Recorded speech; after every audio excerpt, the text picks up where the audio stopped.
Welcome back. You are now listening to the third half of our 20th anniversary episode of Downloadable Content. Gabe has obviously bowed out. Ron and Ryan are still here. We're stocking. We're giving you the full 150% of our quality here. Yeah. This is you're getting bonus DLC here. Because free DLC too, because we care about you. Yes. Yep.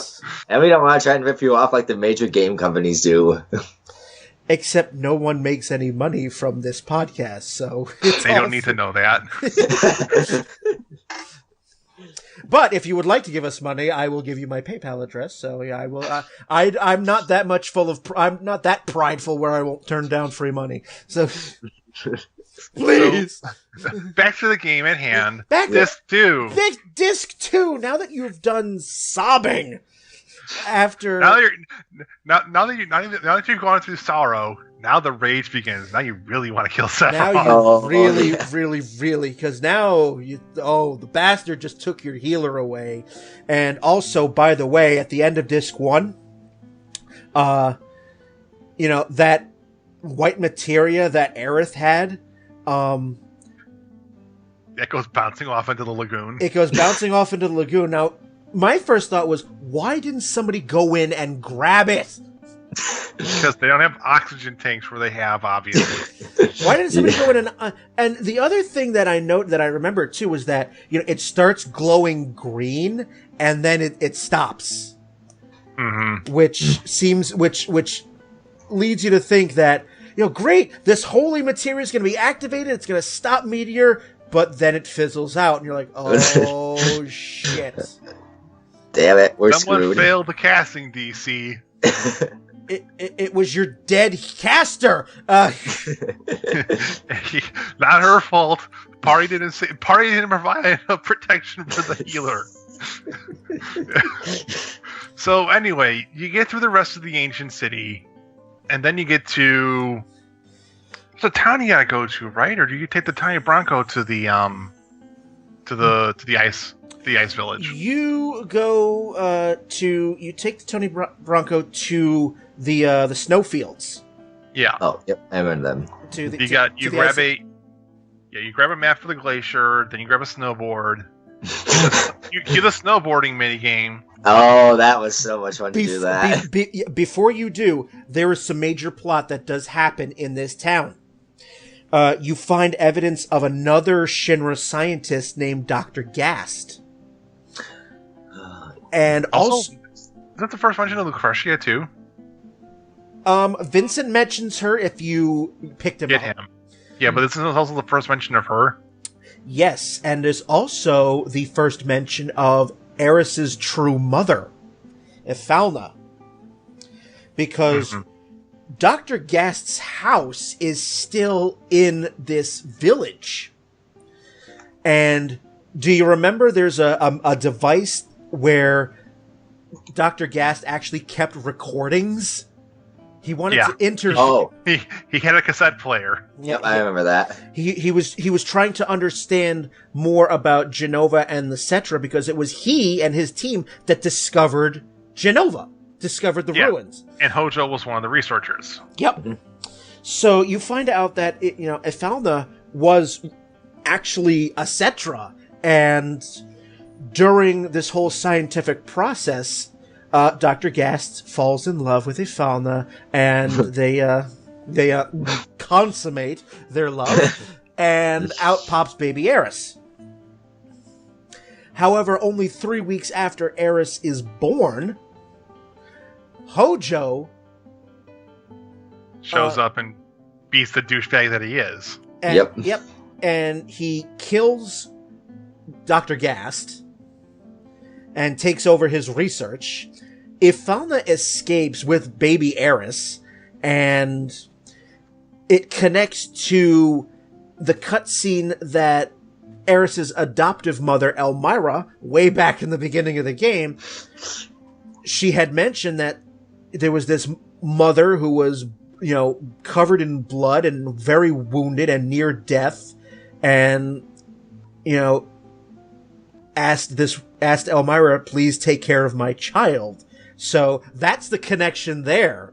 So you find out that if Fauna somehow makes it to Midgar, He crosses 3 continents and gets to Midgar. so again, a bit of a leap.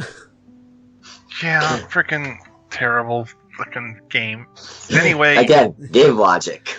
Game logic. But yes, after that, snowboarding. Yeah, the Turks show up, and hey, now we're playing Cool Borders. Yeah. You get to the bottom of the slopes, launch yourself off onto the glacier, do some exploration, potentially get frostbite, and get rescued by a mountain climber. That's if you are stupid and get frostbite. Yes. Otherwise, you get to his base camp and get to rest there normally. Yep. You climb the glacier, fight a boss in it, and then get to the top of the glacier, and oh look, you see this giant gaping hole in the middle of the planet.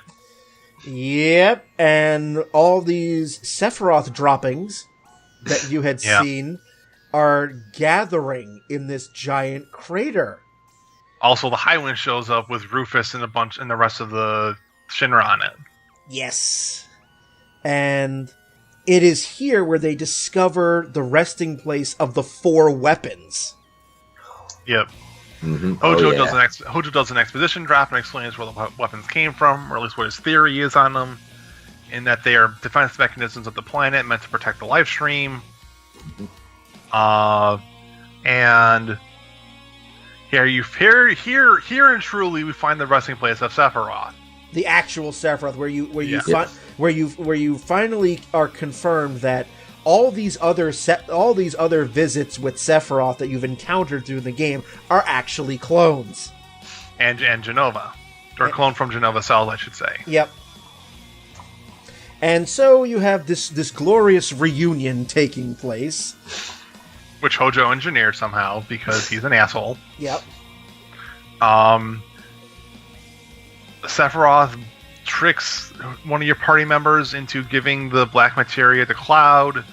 Cloud, and being mind controlled and believing that he is a clone of Sephiroth, gives the black materia to Sephiroth, and then all hell breaks loose. Yes. Things go a little bit wonky. I believe that is the starting of the summon of Meteor. Yes. Summons Meteor, weapons wake up, the party minus Cloud, because he gets buried in chunks of solid Mako. Mm-hmm. Yep. Get on the Highwind, and then during this, somehow Tifa gets somehow, some way, Tifa is the one that gets picked to be the main storyteller, and she gets knocked out. Yeah, so you have the real Sephiroth and Cloud. They get sucked away by the life stream, and here you find out that the story that Cloud fed you way back after you just got out of Midgar, back in Calm, is mostly a crock of shit. Mm-hmm. Yeah. And no, it's not Cloud that did all this bullshit. It's some guy named Zack. Zack, yep. So you find out all of this exposition that Cloud really actually never made it in Soldier. He was not good enough and became a grunt. And he basically took on the memories of Zack, which were further aided and abetted by Hojo's experiments on him. Yeah. Mm-hmm. Yeah, experiments on him, and then Tifa's lack of confronting him. Because Tifa's a bitch. Yeah. And doesn't have a spine. Yeah. Yep. So, after all of this, Tifa and Barrett are arrested. Along with the rest of the party. They are, because Shinra is actually planning to publicly blame them for the meteor that has appeared in the sky.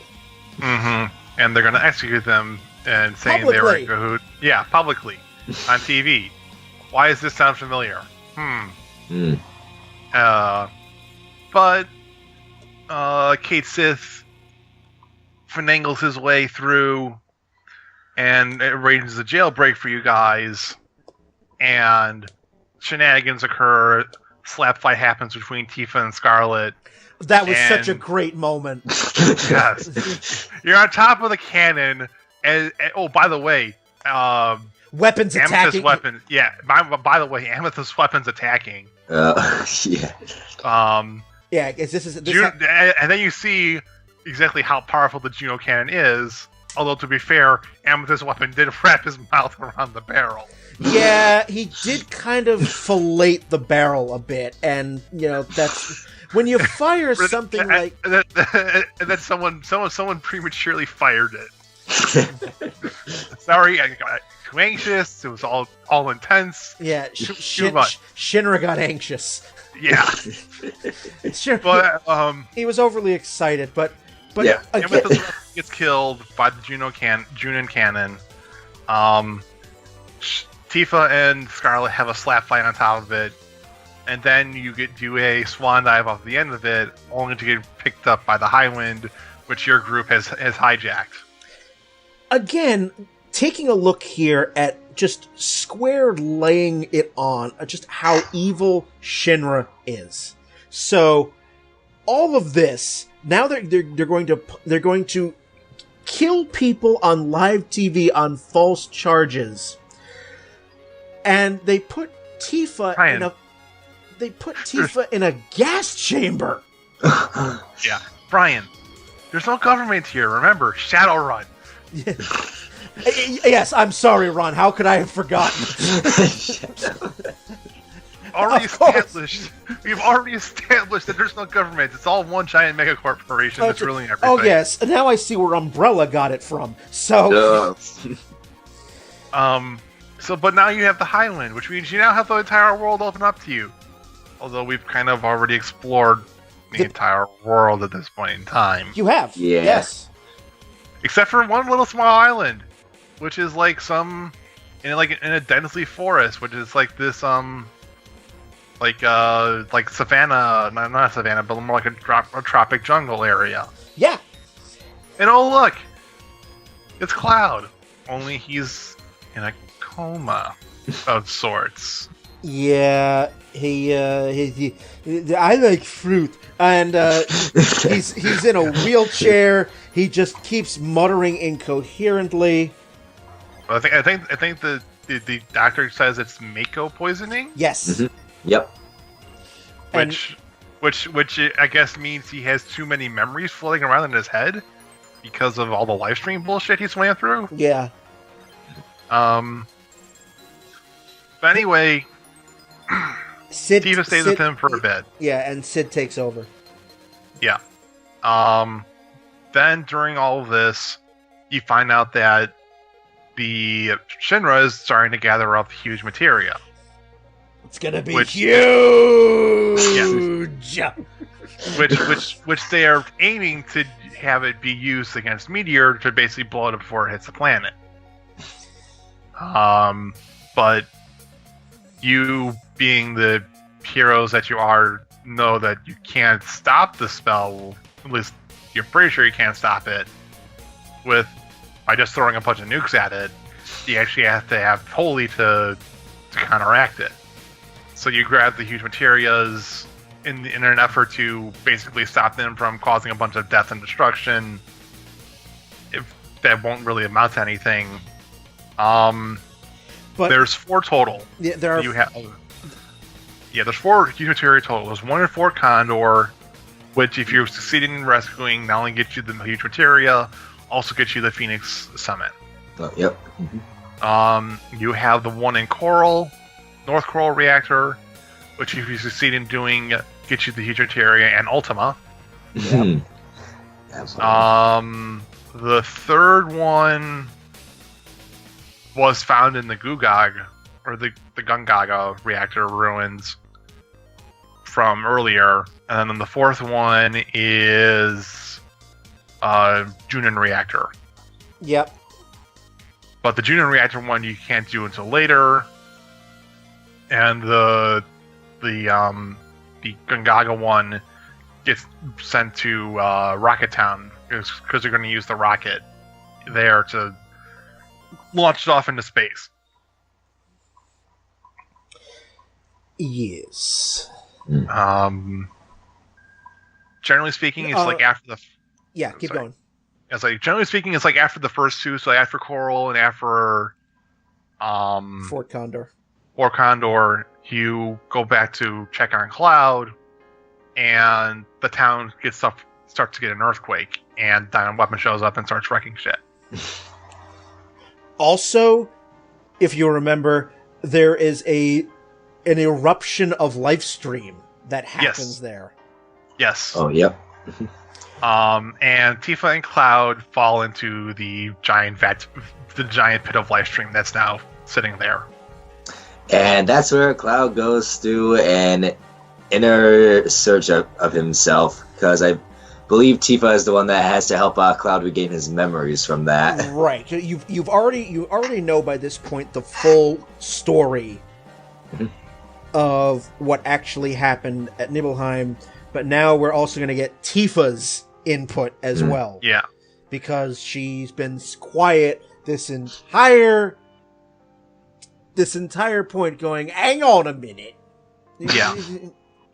And so, yeah. It's also kind of to make sure that Cloud actually isn't a clone of Sephiroth. Yeah. And that he is actually his own person.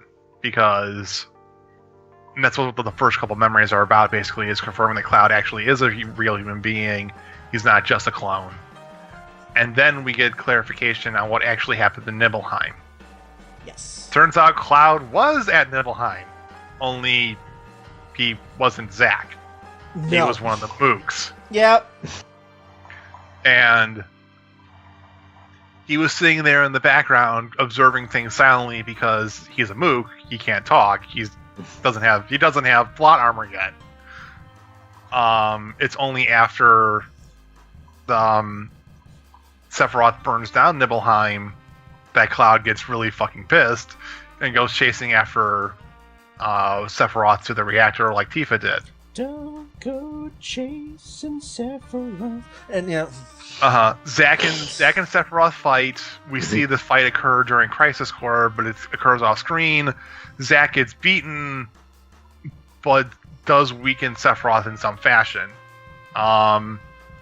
Zack tells Cloud to, hey, go finish what I started and deal with Sephiroth. And Sephiroth, in his moment of exultation as he's prostrating himself in front of his mother, gets shanked in the back by Cloud with the Buster Sword. Yep.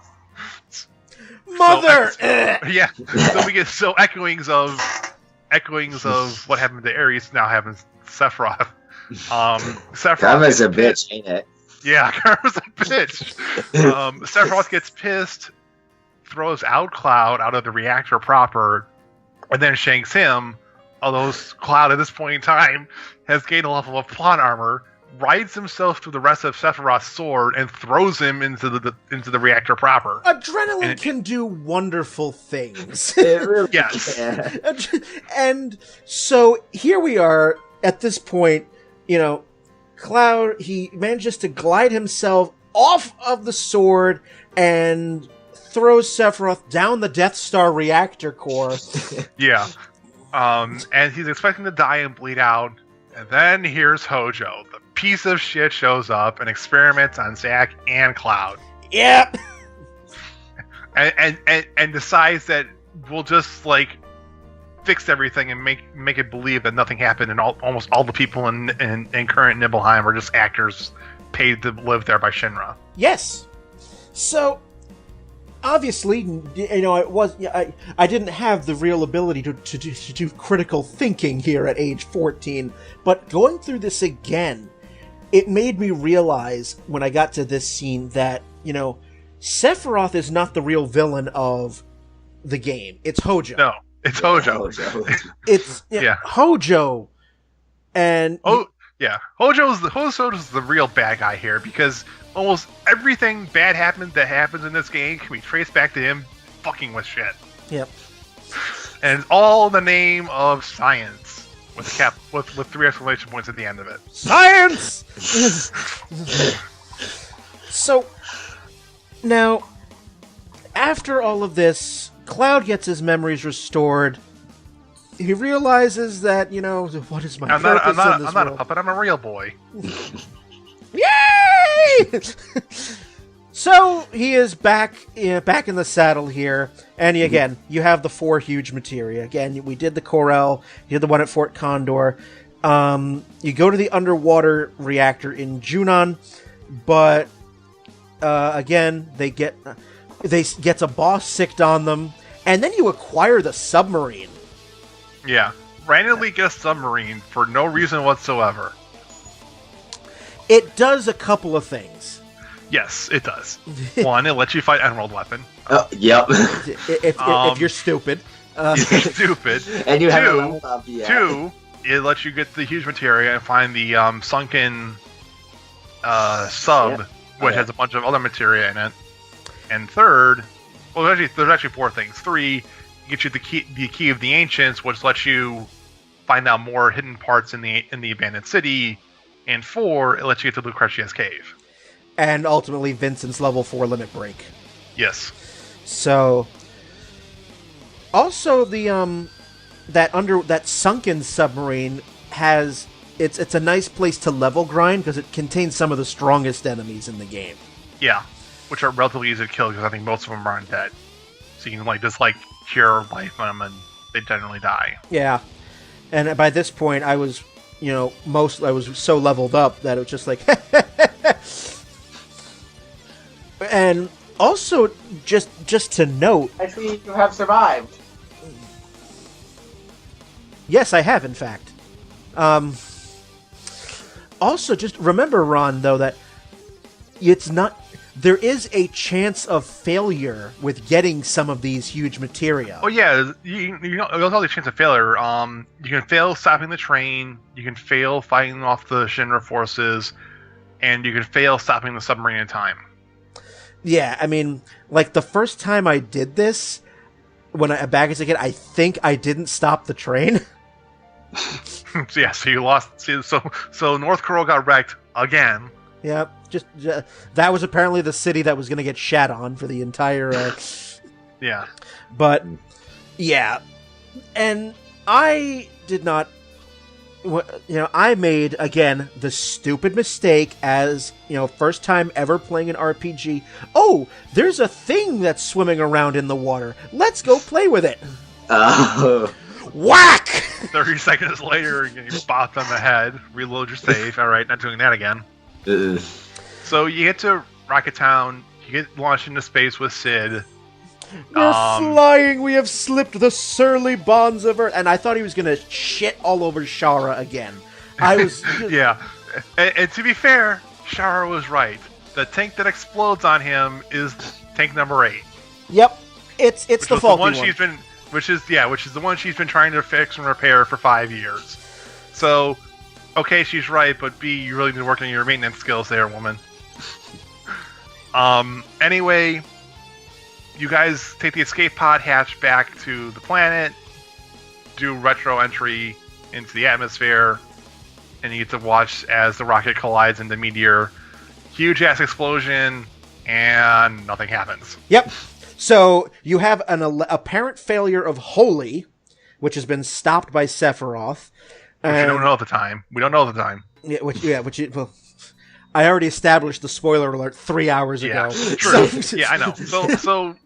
So Holy is fizzled, the rocket failed, so apparently everything's going to fail and die. So not only do you have now this giant meteor, but you've now shaved off a few pieces.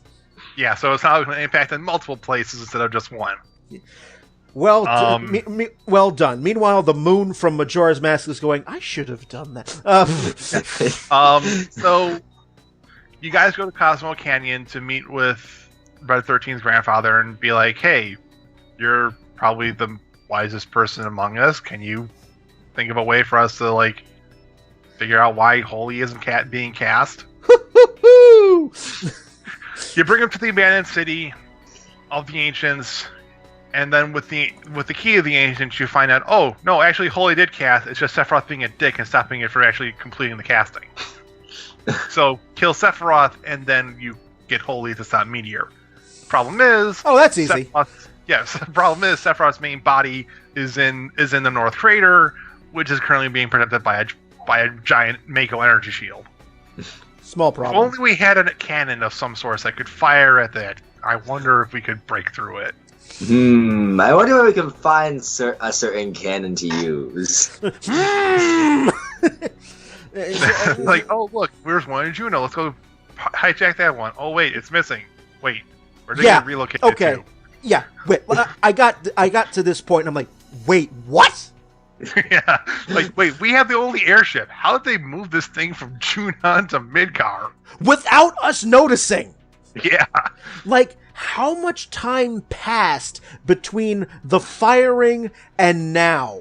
How, like, you don't... Yeah. Okay, so... Okay, to be fair to the game, they say Meteor's gonna fall in about a week. And at the end of Disc 2, they figure they have maybe 24 hours to get through the bottom of the crater. So, approximately 6 days. I'm sorry, you cannot move a gigantic operation like that in 6 days. Alright. Brian, I agree, but for story purposes, it has to happen. So I know, but just give me this for a second. Alright, is it your government tirade? How do you completely disassemble this gigantic rocket and get it over to Midgar and reassemble it, keeping in mind that 1/8 of the city is already gone? Yeah. How do you manage to disassemble this entire thing, transport it to Midgar, and reassemble it in complete working order without having an airship, mind you? In just a few days? How? I mean, I understand game logic, and of course, now do we have to do with the storyline? But this was one of those moments where, at 14, I didn't really think about this, but we're going through it again. I'm like, okay, that big plot hole here, guys. So, and Ryan over here, you're going through this. When did you play this?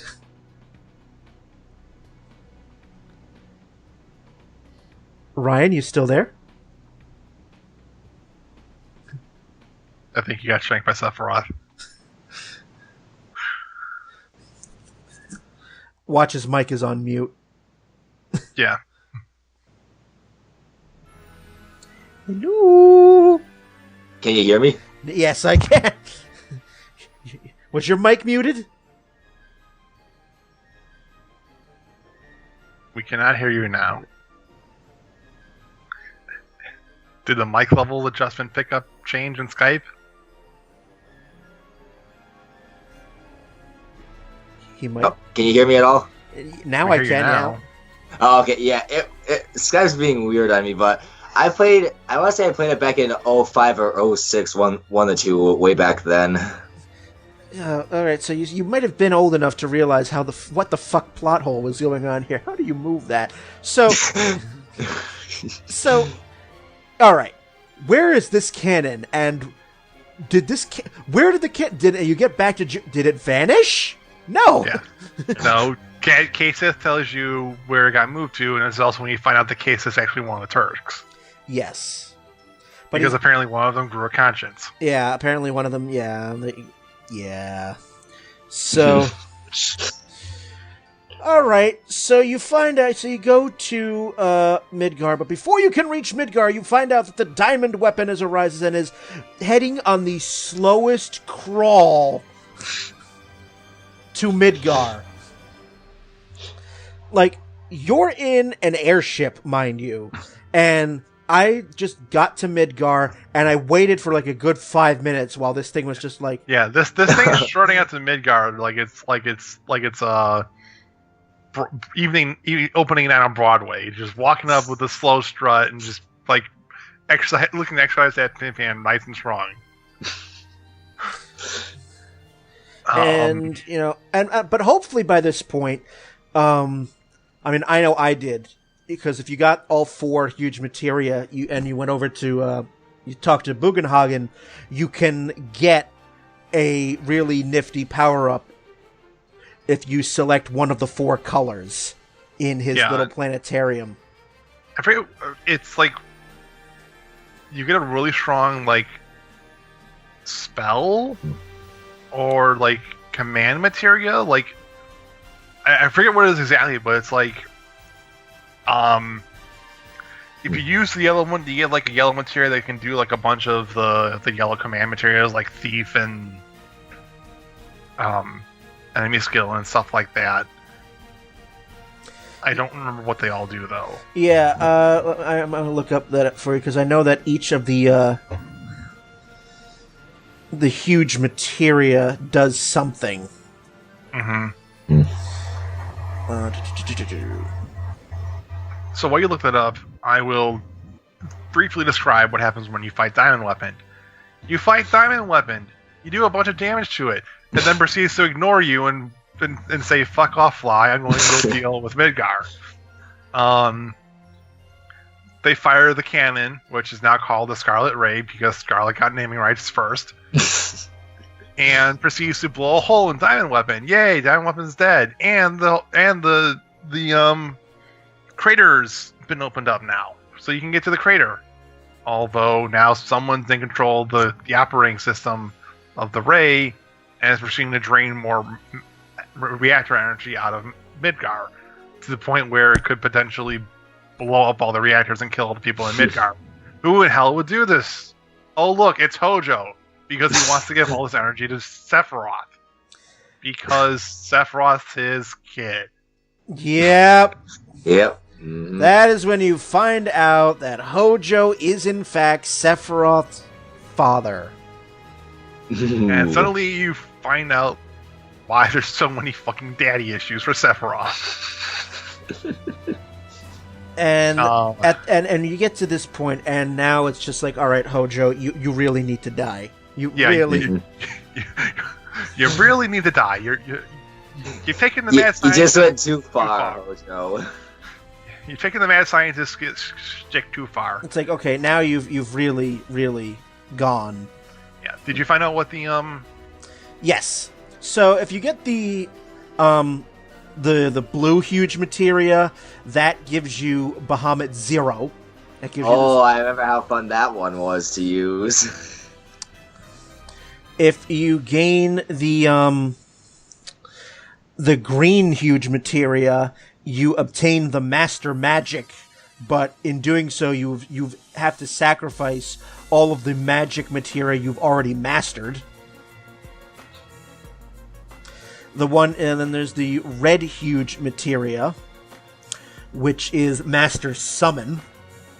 Mm-hmm. And the yellow gives you Master Command. Master Command. Yeah. So in other words, most people just ended up taking Bahamut 0 and just going on with their merry way. Yeah, and that's what I did, and on this most recent playthrough, and Bahamut 0 is a thing of beauty. Oh. Yeah, probably the strongest summon you have, unless you do Knights of the Round. Yes. We won't talk about Knights of the Round because it's 7 hours of chocobo racing and chocobo breeding.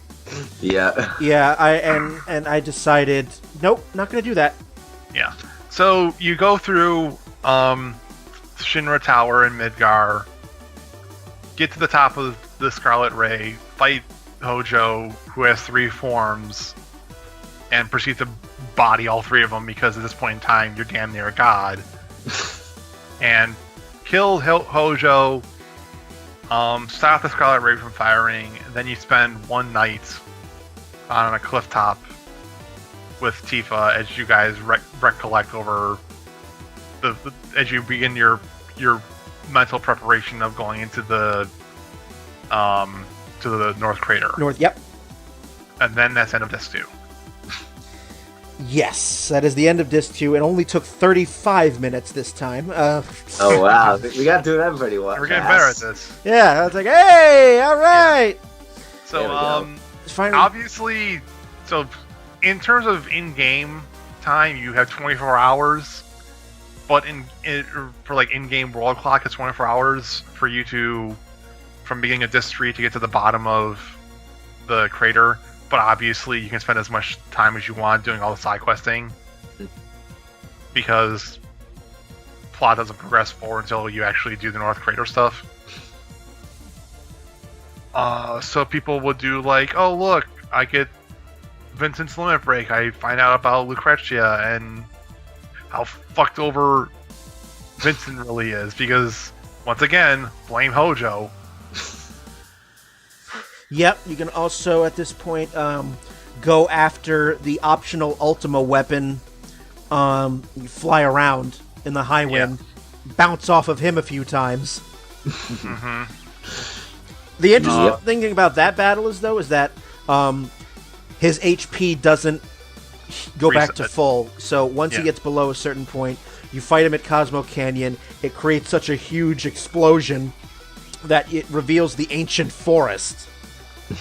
And in the ancient forest is Ultimate Weapon and or Ragnarok. I forget which one it is. It's called the Apocalypse. It's the sword. Okay. Oh, yep, I remember that sword. I.e. Ragnarok, so. Yep. You can go and get everyone's ultimate lemon breaks, all of everyone's ultimate weapons. Tifa's is called Final Heaven, right? Yes. I think so. Yeah, but so pretty much you can spend as much time as you need powering up to get through North Crater. You spend one gigantic dungeon crawl through North Crater, splitting up the party in a couple areas as needed. And you decide on your final party layout for fighting Sephiroth. Yep. Also, at this point in time, there has been no save point, although you did pick up the only save crystal in the game, where you can make a save point whenever you want in North Crater. Yep. So you get to, when you're in the northern cave,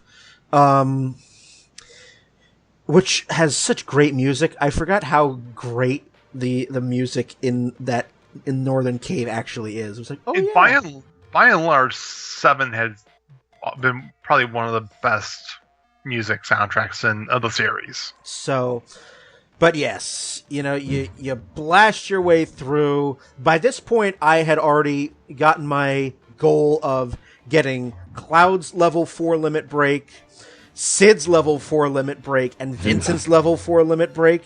And I gotta tell you, there is something absolutely gratifying about watching Sid saying, all right, hey, come on, blow it up. Just issue. I wouldn't do a strafing run on this thing, will you? Fantastic. Great. Thank you very much. And even more gratifying is doing that on a Tonberry. Oh, yeah. Tonberry's the evil. Well, because I'm going through this game a couple of months ago, and I'm going, I know there was Tonberry in this game. Where is it? It's in the Northern Cave, which is also really where all of the insta-death enemies are. Exactly. There's also a couple really nice enemies there too. You have movers, so you could, in theory, if you really want to power level some materia, you can do that here too. Yes, if you have enough elixirs. Yeah. Which, by this point, Cure 3 and regen and just full heal. So... Yeah. I'm just like, all right, go on. I've got all the elixirs. So you get to the bottom of the crater, you fight the last bit of Genova, you kill it, which is this, like, bulbous, like, Legion tentacle monster. And you fight Genova, and then you prepare your final party to fight Bizarro Sephiroth, which is this monstrous, like, flesh statue thing. Yep. And you give it a couple hits with Bahamut Zero, you're good. Yeah, you're good. And then you get Safer Sephiroth, which gets you your full one-winged angel bullshit. Yeah.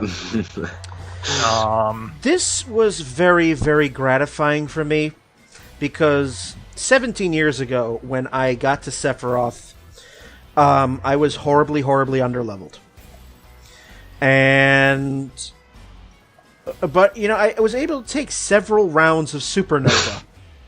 Now, keep in mind... Supernova doesn't kill. It just drops you to 3/4 and inflicts...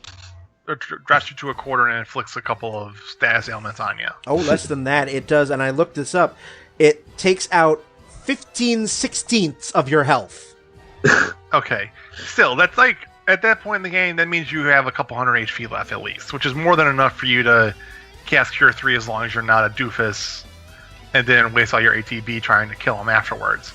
Yeah, I mean, I didn't know about things like ribbons, so, I mean, he would do Supernova and be like, oh, Barrett's confused, Sid's a frog, so... Yeah. But this time, I was ready, though. This time, he did Supernova... And then... Just laugh in his face. And then everyone got to Limit Break, and I'm just like... I'm like, okay, Vincent, do your thing. He does his thing. His level 4 Limit Break. Cloud Omni Slashes.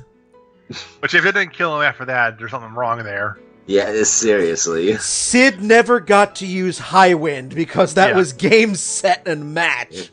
To be fair, in terms of limit breaks, High Wind does more damage, can potentially do more damage than Omni Slash. It's just all RNG dependent on whether the explosion's crit or not. Right. Whereas with Omni Slash, it's more consistent in its damage and generally gets you your 100,000 and some odd damage guaranteed. Yeah, I mean, at this point, you know, I beat Sephiroth, I used Omni Slash, you know, and got him, and I said, you know what, I feel utterly vindicated now. He got Supernova off once, at which point I just went and made a sandwich. Yeah. To be fair, most people do. So you beat Safer Sephiroth, you think, okay, now he's dead, now we can have Holy get cast. No, you don't! Yeah, no, he's not dead yet. You get a 1v1 between Cloud and Sephiroth, and it's not so much a 1v1 as much as it is proving just how powerful Cloud now is compared to Sephiroth. Because even if he didn't get Omni Slash during the game, you get it during this fight. And you get to see Cloud just wreck Sephiroth and turn him into paste like he should have been all those years ago. Yep. And, you know, finally, game, set, and match. And you're, you know, then the ending is going, and, you know, you see Holy starting to be cast, but Meteor is too close, and it looks like that Holy is too late, but then the life stream comes forth out of the planet and manages to push back Meteor and neutralizes it once and for all. But normally at this point, this is where the credits roll. But if you've played Dirge of Cerberus, you know that while this was happening, while Meteor was being broken to pieces, Vincent and Yuffie are leading a rescue operation of Midgar during this. The idea being that they're trying to rescue civilians because we didn't mention it, Midgar is what's being hit by Meteor. Because why the fuck not? It's already had a giant chunk of its city destroyed. Thousands upon thousands Let's just drop a colony on it and just wipe it off the map and rebuild off the ashes, right? Yeah, it's why not? You know, scores of people dead, and now let's just shit on them some more. So Vincent finds out that Hojo is still alive. It's like, will he just fucking die already? And Hojo is alive. He's reverted back to human form where you all left him. But just before Vincent can finally stick the final bullet in his brain, the tower that they're standing on blows up.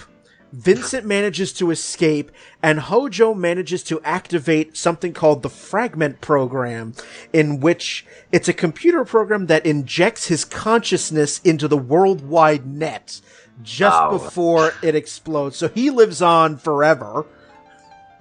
Yeah, but I mean, do we really want to get into Dirge Cerberus and Advent Children? No. And Advent Children and Crisis Core. No, we don't, because we're over 3 hours on this, and but I didn't think so. But if you've seen Advent Children, you realize that the ending of Final Fantasy VII, even though Cloud and the party did a wonderful thing by destroying Sephiroth, they also inadvertently made a major fuck up, which led into Advent Children. So now that we have gone through the entire game, entire game, I know that there's the final thoughts and whatnot, but just for my money, after 20 years, the game holds up in a lot of places and really falls down in others. Like, after I finished the game for the second time, I felt a greater appreciation because I understood the story better. And yes, now that I realize that there are plot holes big enough to drive a supernova through,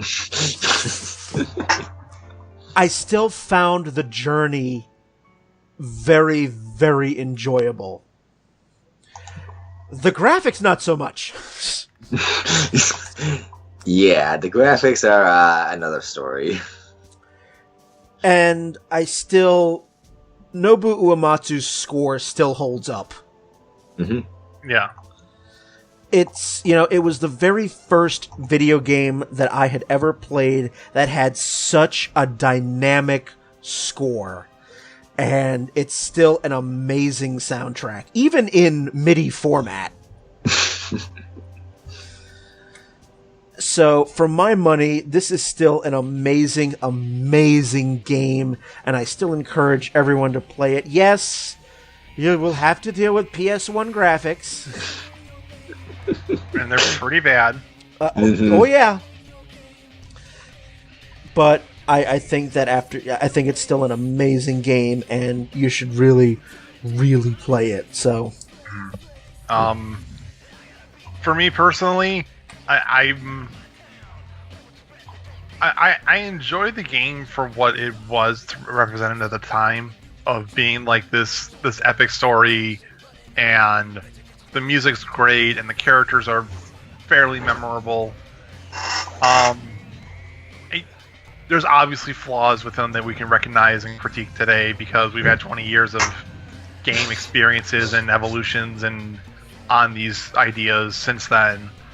But for the time, I can appreciate the groundbreaking that was going on. It's just, for me, a lot of this stuff that they did in 7, I saw them do in 6. And I can't have Final Fantasy 7 be my favoriteest Final Fantasy game.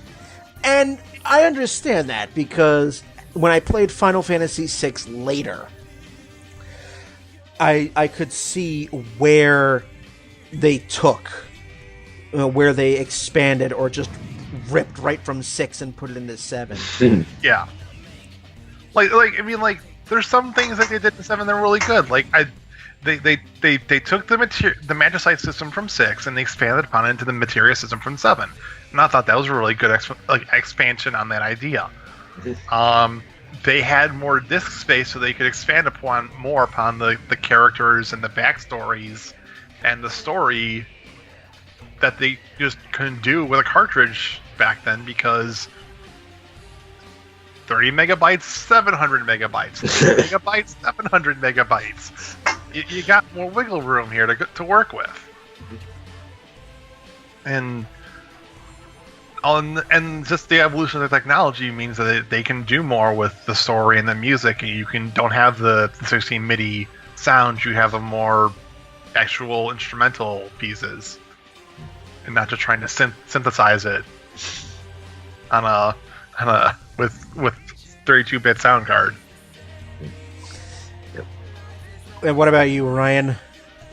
So I think Final Fantasy VII was actually one of the first RPGs that I had actually played for the PS4. Like back when I played, it was like early 2000s is when I had like first gotten into RPGs, and of course I saw Andrew had played through it before, and just seeing like how the whole story went through it, I was like, that actually looks pretty cool, and so he let me go ahead and play on it, and getting used to the For me, it took a little bit to get used to the battle system at first, because I hadn't really encountered that kind of a battle system before, but it was still really good. And of course, I am still always will be a huge fan of the score just for everything.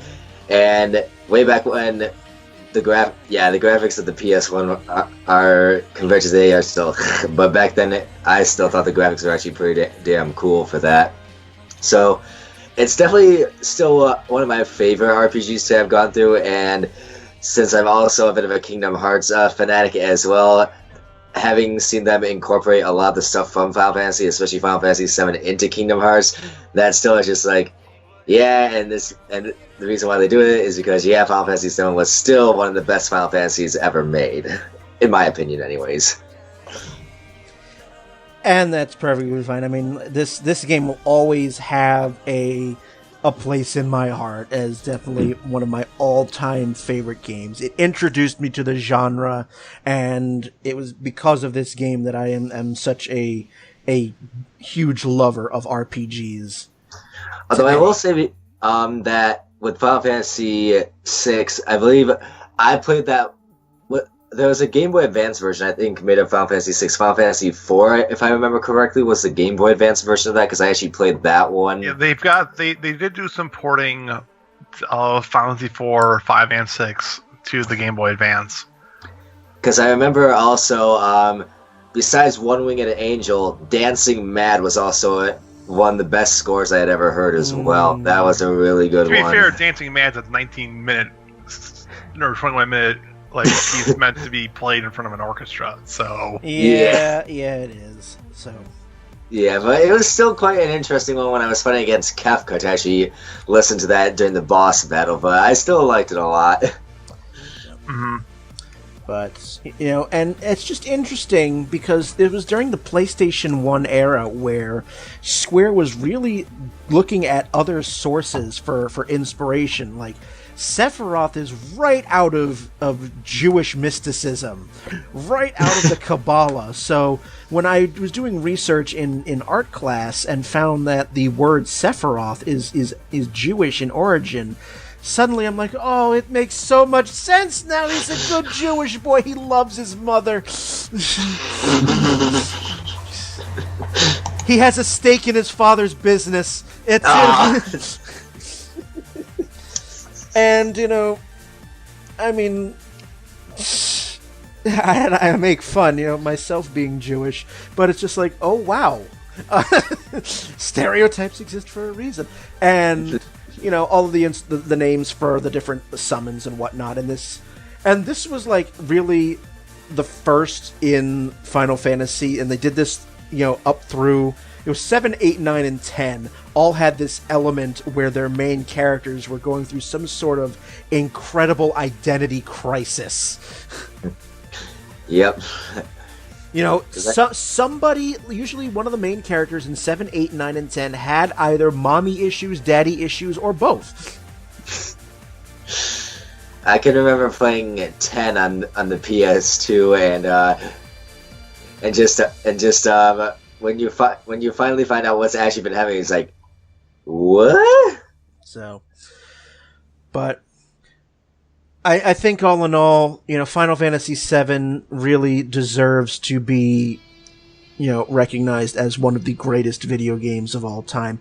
Yeah, people might be sick of hearing about it, but you know, I can certainly understand why people think it might be overrated, but there is no denying the fact that this game brought in so many new fans and really, really gave Square another gigantic boost of loyal, fealty-swearing fans for many years to come. Yeah. But now we'll see what the remake we'll see what the remake brings 90 years from now. Yeah, like, for me personally, like, all I want out of the remake is they obviously can't give us the same battle system. But if you can give us, like, 15th battle system and just update it so you can't warp around, but you can, like, target enemies with your spells, like, I'd be fine with that. Like, I don't need too much out of that. Like, you can easily... I feel like 15's battle system could be used to make a pretty interesting combat system for 7. I'm going to definitely play this game because I'm not one of those who are really angry at the fact that they're not doing a shot for shot remake. Yeah, like, no way. What? Why? Why would you just have them remake the game and just update the graphics? No, that's a terrible idea. Yeah. Like, there's so many things that could be addressed and fixed. Yeah, I'm curious as to how they're going to tweak the story, how they're going to retcon the story a bit to make it so that we get real answers to the and sensical answers to the questions of how the fuck did you move a giant cannon from Junin to Midgar in just a couple of days, or like I dislike the fact that they're doing it episodically. But, like, in theory, if they do it in 4 parts, where it's like part 1 is Midgar, part 2 is the rest of disc 1, part 3 is disc 2, well, most of disc 2, and then the last part is the last half of, like, disc, like, pretty much, like, from... Endgame. Yeah, pretty much like the endgame. Like, like, basically from getting the last huge materia all the way to endgame. If that's how they break it down, I think that's a pretty good way to break in chunks. I think so. Like I said, I'm very curious. But again, this is Square. This is a major game. We're not going to see it until we're on our deathbeds. So, you know. Yeah. Like, it'll be released at the same time Kingdom Hearts 3. I mean, maybe. I mean, I don't know. I mean, like, we do have E3 coming up as of recording in, like, a month. So maybe we hear things from Square Enix about the remake in Kingdom Hearts 3. Vaporware. Like, I'm pie in the sky, Brian. Pie in the sky. Let me dream about this delicious, delicious pie, okay? Yeah. Fine. That's fine. We'll see, and we'll definitely do it. When we do the E3 episode, we will, see what happens there. So, do we have any final thoughts on Final Fantasy VII before I put this one to bed? No, please. We're done with Supernova. We're done with around. We're done with daddy issues. Oh God, fucking Hojo. All right, if any of you out there on the internet have any questions, comments about this episode or any other episode of downloadable content, you can let us know. www.dlcpodcast.com. You can find every single episode there. Get information regarding upcoming episodes. Give us ideas for future episodes. It's all there. dlcpodcast.com, and also every episode is also on iTunes, YouTube, Stitcher, and Google Play Music. So this, we might have a record, gentlemen. I think this might have broken the record for Pokemon, the longest episode ever. I think Pokemon is now in second place. Oh my God. So, oh my God. But it's a good game, and I really love Final Fantasy VII, and I think the episode was needed. So, yep. All it remains for me to do is to thank Ron, Ryan, and Gabe for being on this episode. And with that, I am Brian. Have a good one, everybody.